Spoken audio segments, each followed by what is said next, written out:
Muy buenas noches. Vamos a dar inicio a este programa del día de hoy con el tema de la pasión de Cristo y su iglesia. In nomine Patri et Filii et Spiritui Sancto. Amen. Pater noster qui es in celi sanctificetur nomen tuum. Adveniat regnum tuum, fiat voluntas tua, sicut in cielo ed in terra. Panem nostrum quotidianum da nobis hodie, et dimitte nobis debita nostra, sicut et nos dimittimus debitoribus nostris, et ne nos inducas in tentationem, sed libera nos a malo. Amen. Ave Maria, gratia plena Dominus tecum, benedicta tui mulieribus, et benedictus fructus ventris tui, Iesus. Sancta Maria, Mater Dei, ora pro nobis peccatoribus, nunc et in hora mortis nostre. Amen. Gloria Patri et Filii et Spiritui Sancto, sicut erat in principio, nunc et semper, et in saecula saeculorum. Amen. Sancte Michael Arcangelo, defende-nos in proelio contra iniquitiam et insidias diaboli esto presidium. Impele diri Deus supplices deprecamur, tuque princeps militias celestis, Satana maliosque spiritus malignos, cuia perditionem animarum per vagantor in mundo, divina virtute in inferno detrudem. Amén. In nomine Patri et Filii et Spiritui Sancto. Amén. Bien, entonces, pues el tema de hoy es la pasión de la iglesia, la pasión de Cristo y de su iglesia, ¿no? Desde hace ya muchos años que los cristianos han olvidado lo que es sagrado, ya que les han acostumbrado a un modernismo diabólico. Y aún peor, no saben ni siquiera lo que es un sacrilegio y sus consecuencias, y ven impávidamente todas las cosas que están pasando en Roma, en el mundo, y se acostumbran a cómo se desacraliza todo lo sagrado, por aquellos que deberían ser custodios y también por hordas de sectarios. Como si eso fuese de poca monta, la apostasía e incredulidad en la que viven es espeluznante. Tal vez ya no muchos de ustedes recuerdan. Vamos a hacer un repaso de lo que es un sacrilegio. Lo que están viendo en la pantalla detrás de mí, y a la que voy a agrandar un poco, es un desfile de alta sartoria, es decir, una frase italiana que se traduce como alta sastrería o ropa formal de alta gama, que describe ropa masculina de lujo hecha a medida con una artesanía meticulosa y diseños opulentos, a menudo ceremoniales especialmente presentados por la casa de moda italiana Dolce & Gabbana. El término también se refiere al más alto nivel de servicios a medida para caballeros, que enfatiza la singularidad artística y el patrimonio cultural. Este ha sido un evento de Dolce & Gabbana, que es una icónica casa de moda italiana de lujo fundada en 1985 por los diseñadores Domenico Dolce y Stefano Gabbana. Esta marca es multimillonaria, reconocida por su estética sensual de inspiración mediterránea, sus prendas coloridas y femeninas y su supuesto homenaje a la cultura y a la belleza italianas. Entre los eventos recientes incluye un desfile en el Castillo de San Angelo de Roma el 15 de julio de 2025, con atuendos de inspiración clerical y un final con fuegos artificiales sobre el río Tíber. Pues y si ustedes no se preguntan quién podrá hacerlo, si son católicos, ¿qué tiene que hacer un evento pagano, sensual, que obviamente utiliza lo más sagrado para nuestra fe, la vestimenta clerical, la vestimenta que se usa en la tradición para la Santa Misa, todo lo que emulan ahí con desfiles, con procesiones, es una burla, además, en un lugar santo para nuestra fe, para Roma, para el Vaticano. Y obviamente lo hicieron con todos los permisos habidos y por haber. ¿Qué está pasando entonces? Que ya esto es usual, conciertos, desacralizaciones. Si no se han preguntado, pues empiecen por preguntarse. Luego les daré un poco de historia de este lugar sagrado para nuestra fe. ¿Qué es un sacrilegio? Se entiende generalmente como la profanación o trato injurioso de una persona u objeto sagrado.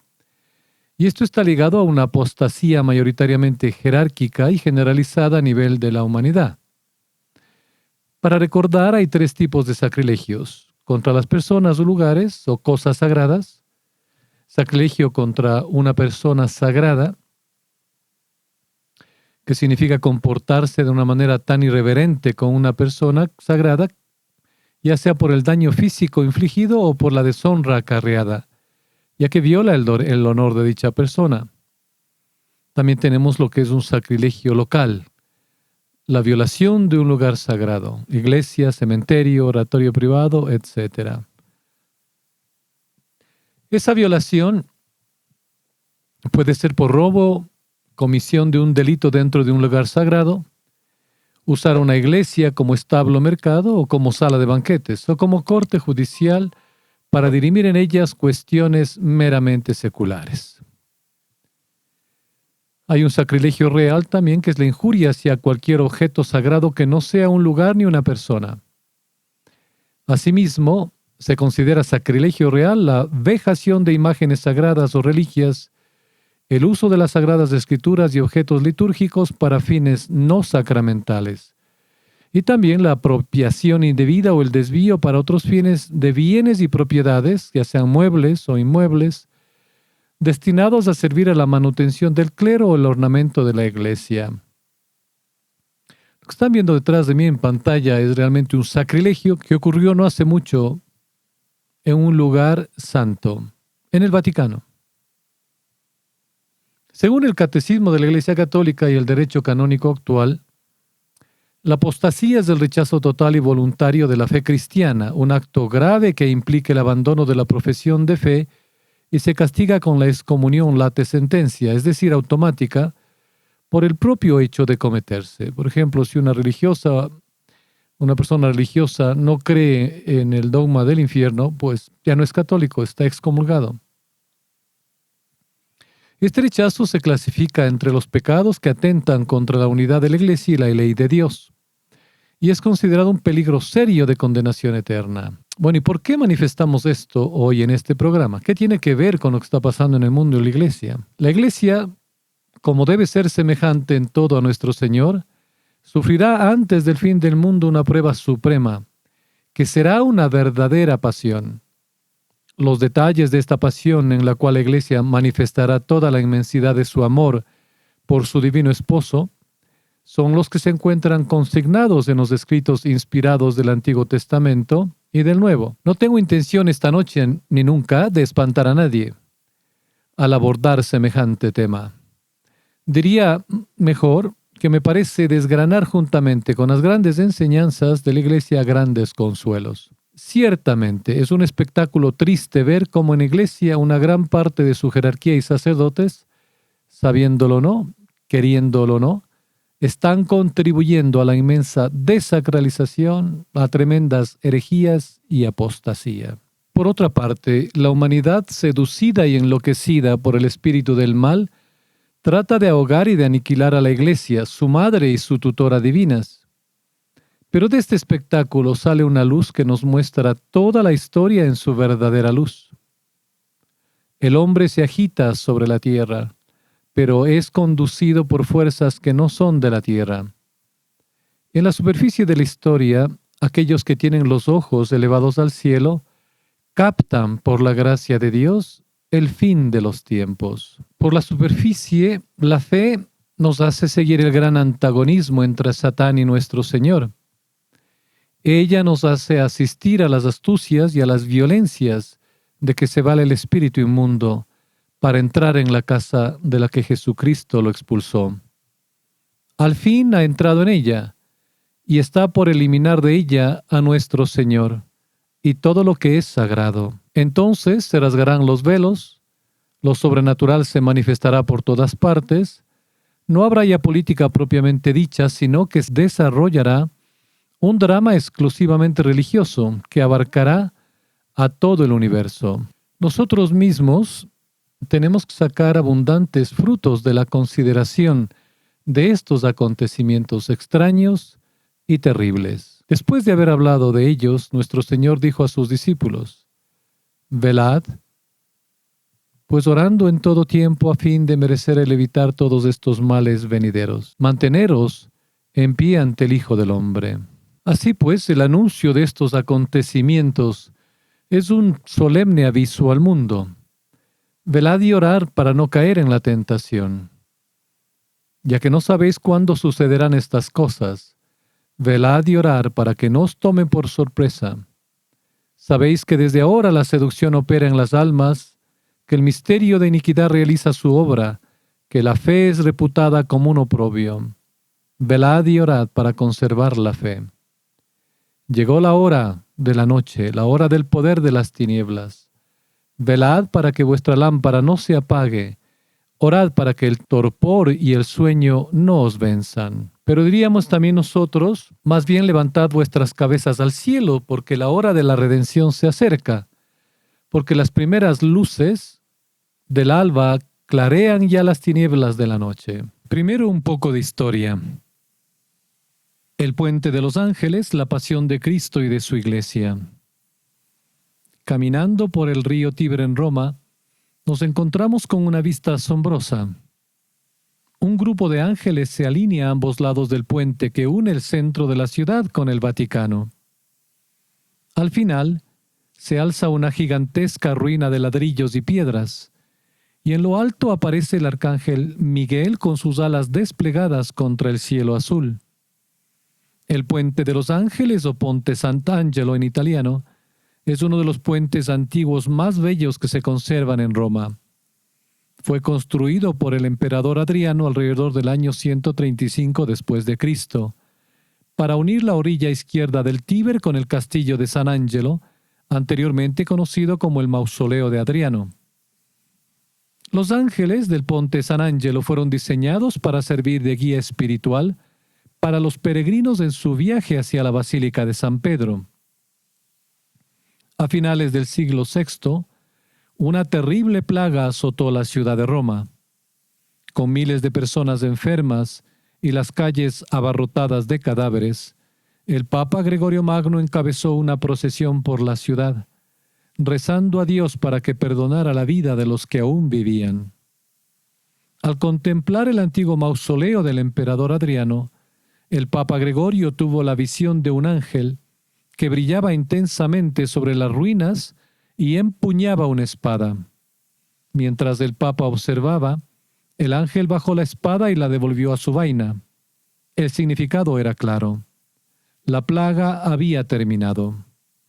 Así, a partir de entonces, bajo el Papa Gregorio I, tanto el castillo como el puente adoptaron el mismo nombre, Sant'Angelo.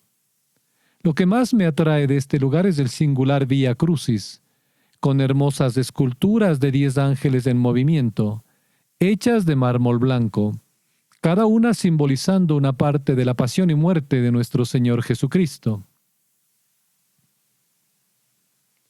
Fue el Papa Clemente IX quien en 1667 encargó la creación de las esculturas a lo largo del puente.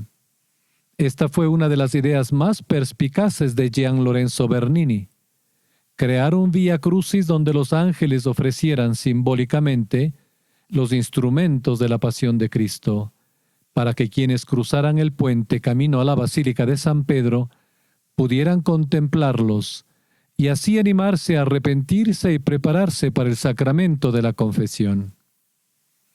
Bernini mismo creó solo 2 de los ángeles: el ángel con la inscripción INRI y el ángel con la corona de espinas. En 1669, justo antes de su muerte, el Papa Clemente decidió que los originales de Bernini eran demasiado valiosos para ser colocados afuera y expuestos a los elementos, por lo que fueron reemplazados por copias. Podemos ver las esculturas originales de Bernini en la iglesia de San Andrea delle Fratre, cerca de la Plaza de España.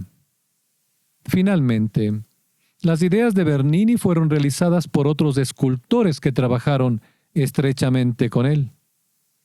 Para 1670, todas las esculturas fueron completadas y colocadas en el puente. Cada ángel se encuentra sobre una base con un versículo bíblico inscrito en latín. Son los siguientes: el ángel que lleva la columna, por Antonio Raggi. Esta columna que lleva el ángel es un símbolo del pilar al que Cristo fue atado mientras era azotado. La inscripción en la base del Eclesiástico capítulo 24, versículo 4 dice: Mi trono está sobre una columna de nubes. El ángel con el látigo de Laceral Morelli. El ángel sostiene el látigo, un látigo flexible utilizado por los romanos para torturar a Jesús mientras estaba atado a la columna. La inscripción en la base del Salmo 37, versículo 18 dice: «Estoy listo para el azote». El ángel con la corona de espinas de Paolo Naldini representa la corona de espinas colocada sobre la cabeza de Cristo antes de su crucifixión. La inscripción del Salmo 31, versículo 4 dice: «La espina está clavada en mí». El ángel con el sudario de Cosimo Foncelli. El sudario velo de la Verónica es un paño manchado con la sangre y el sudor de Cristo, ya que se usó para limpiar su rostro mientras cargaba la cruz. La inscripción del Salmo 84, versículo 9 dice: «Mira el rostro de tu Cristo». El ángel con el sudario, la vestimenta y los dados de Pablo Naldini. La vestimenta y los dados representan el momento en que los soldados romanos tiraron los dados para ver quién ganaría. La descripción de la túnica sin costuras de Cristo del Salmo 22, versículo 18, lee: «Sobre mi ropa echaron suertes». El ángel que lleva los clavos de Girolamo Lucenti. Los clavos que sostiene este ángel simbolizan los que se usaron para clavar a Cristo en la cruz. La inscripción en la base de Zacarías 12, versículo 10 es: «Mirarán al que traspasaron». El ángel que lleva la cruz de Ercole Ferrata. La cruz, por supuesto, representa la cruz en la que Cristo fue crucificado. La inscripción de Isaías 9, versículo 6 es: «El dominio reposa sobre sus hombros». El ángel que lleva la inscripción de Giulio Cartari. La inscripción que lleva este ángel consiste en INRI, que significa la frase en latín: «Jesús de Nazaret, Rey de los Judíos». El símbolo clavado en la cruz sobre la cabeza de Jesús es la inscripción del Salmo 96, versículo 10, que dice: «Dios ha reinado desde el madero». El ángel con la esponja de Antonio Giosetti nos recuerda al soldado romano que empapó una esponja en vinagre, la puso en un palo y la ofreció a los labios de Jesús cuando estaba a punto de morir. La inscripción es del Salmo 69, versículo 21, que dice: «Me dieron a beber vinagre». El ángel con la lanza de Domenico Guidi. La lanza simboliza aquella que usaron los soldados romanos para atravesar el costado de Jesús, confirmando su muerte antes de bajarlo de la cruz. La inscripción en la base del Cantar de los Cantares, capítulo 4, versículo 9, dice: «Has cautivado mi corazón». Al final del puente, en la orilla opuesta al castillo, se alzan dos estatuas creadas más de un siglo antes que las estatuas de los ángeles. La primera representa a San Pablo sosteniendo una espada rota y un libro de las Escrituras, esculpido por Paolo Romano en 1464. La base lleva la inscripción: «Escucha el castigo de los soberbios». En el lado opuesto se encuentra una pieza creada por Lorenz Solotti en 1534. Representa a San Pedro sosteniendo las llaves del cielo. En su base se lee: «Aquí está el perdón para los humildes». Las esculturas nos permiten recorrer el Vía Crucis, mientras admiramos y contemplamos los instrumentos simbólicos, los momentos cronológicos y narrativos de la pasión de Cristo. Ahora veamos qué se hizo hace unas semanas en este sitio sagrado con la autorización de las autoridades vaticanas. No son estos actos sacrílegos que claman al cielo, Pero esto ya se da anualmente también en Estados Unidos, cuando, por ejemplo, el cardenal Timothy Dolan bendice y participa de actos sacrílegos en el festival anual de Met Gala en New York. Todas esas vestimentas específicamente se traen con todos los permisos, tanto vestimentas y artículos sagrados del Vaticano para estos eventos sacrílegos. Pues y si de eventos continuamos, tenemos eventos de música profana y sacrílega.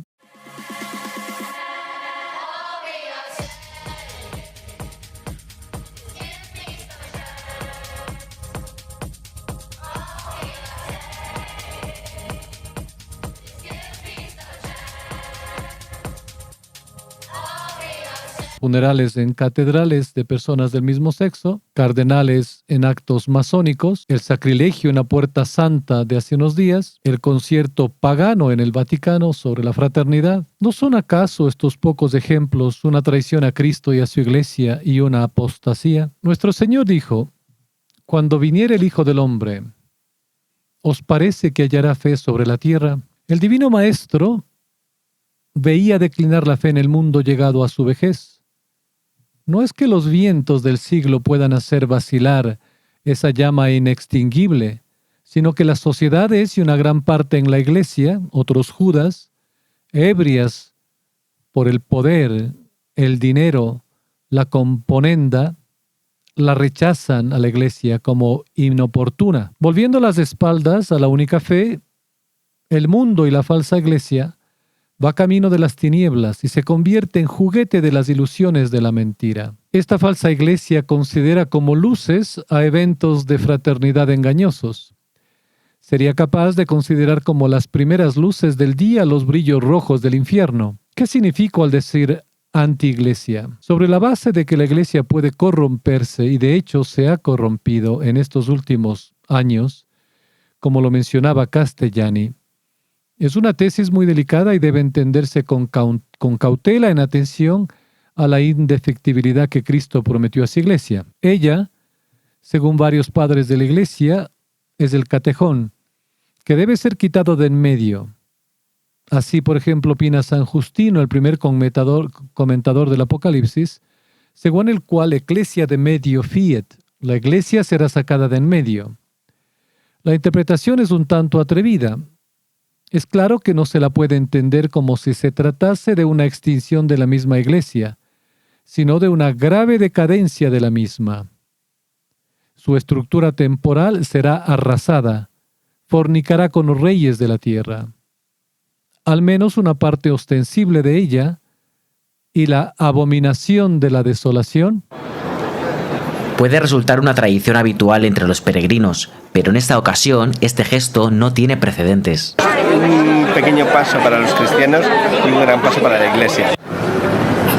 Emocionados junto a sus seres queridos y luciendo el arco iris en camisetas, gorras y cruces. Y la abominación de la desolación entrará en el lugar santo.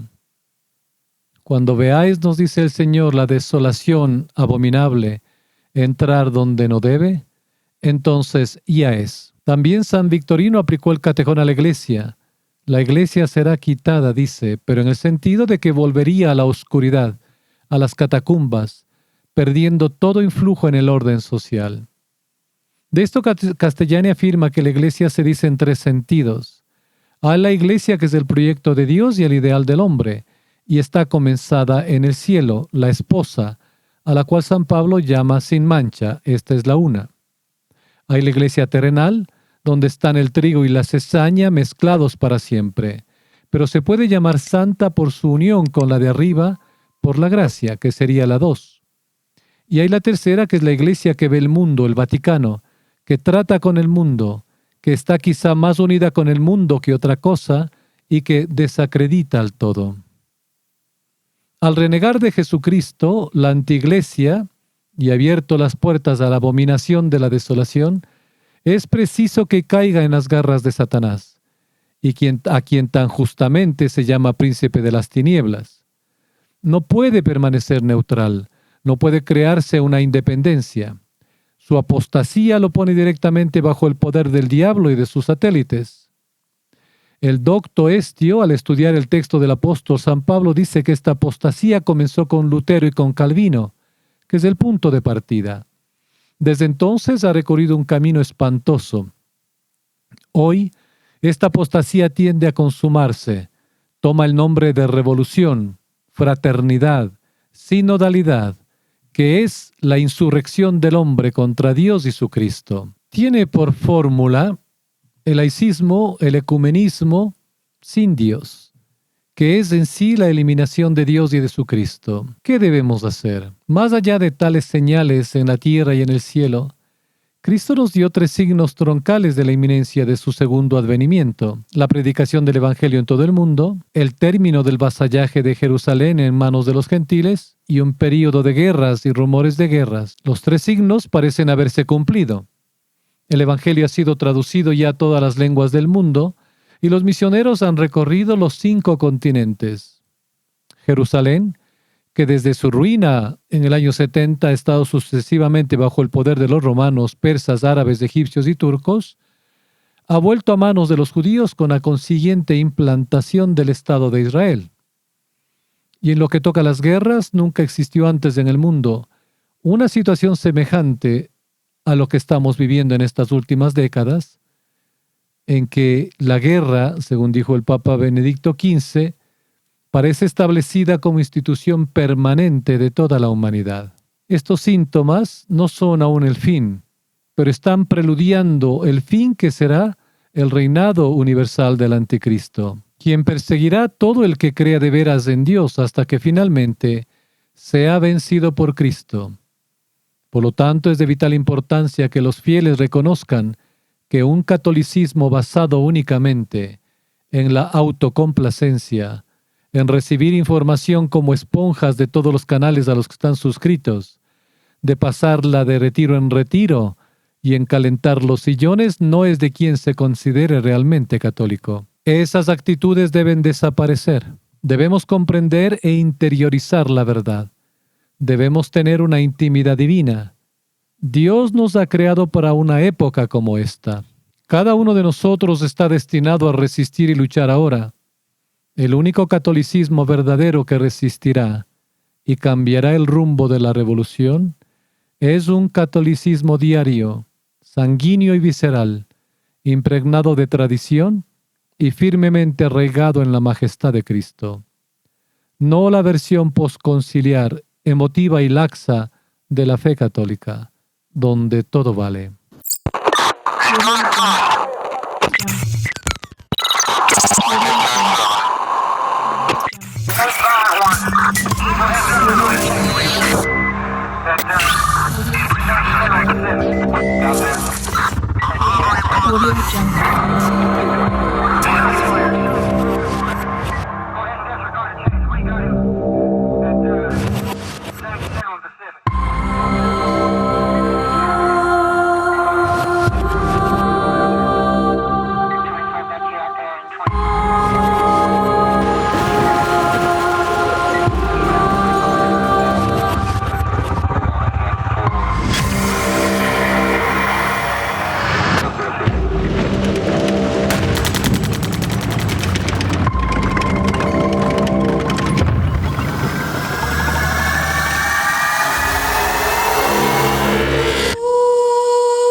solo este remanente fiel sobrevivirá.